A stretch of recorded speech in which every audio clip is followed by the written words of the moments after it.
guys, welcome to yet another episode of She Says, She Says.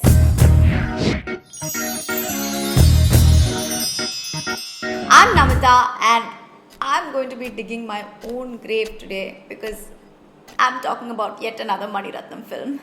And in this case, it's Chekka Chivantha Vaanam.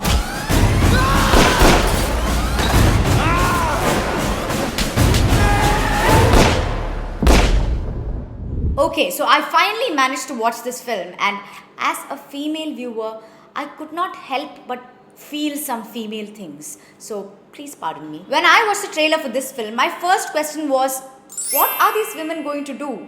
What is their place in this film? And this is a pretty obvious answer. These women are wives and mistresses. The men are always in the forefront, occupying the action and the streets. And the women, we often see them only in the private space of home, along with their children and their family and their husbands. Again, like most of Mani Ratnam's female characters, they are incredibly spunky and they say things like, "Na anga poga, nee dhaan pora, naan dam adikka dhaan pora." However, it is obvious that these characters are very shoddily written, with hardly anything to do except eventually die and further their husband's anger. Jyothika's character Chitra is probably the strongest of the lot.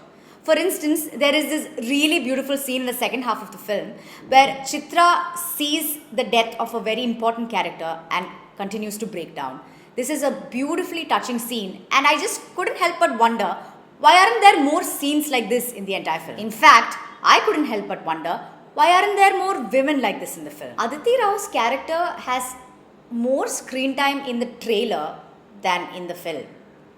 And I think it looks like she was sketched in only to include the very sexy idea of an affair. As you might already know, adultery and sex are very glamorous inclusions to gangster films. In this sense, one really interesting thing about the film is the usage of songs. Like, I was 100% sure that this film would feature a classy item number in typical Mani Ratnam style. In that sense, I really enjoyed how women were not doing their daily worship to the gangster gods. They were not dancing in bars or pubs or being easily available in brothels. So kudos to you, Mani Ratnam, on that one. Chekka Chivantha Vaanam is a densely packed film. And what do I mean by that? It packs most things required for a high-octane thriller, featuring gundas, guns, men who cheat on their wives, beard, shades aka cooling glass, sentimental mother figure who's often seen at a window looking wistfully into the distance, women who die either to evoke audience sympathy or further the plot, male camaraderie, male rivalry, chest hair, and most importantly, blood.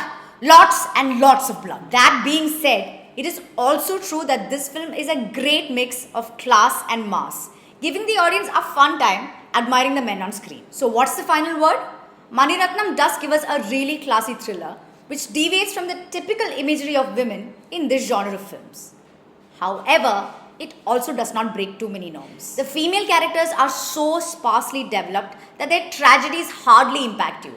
And therefore, you find it difficult to believe that these tragedies impact the men in question as well. So that's my quick 101 on Chekka Chivantha Vaanam, guys. If you like this video, please like, share, and most importantly, subscribe to Film Companion South.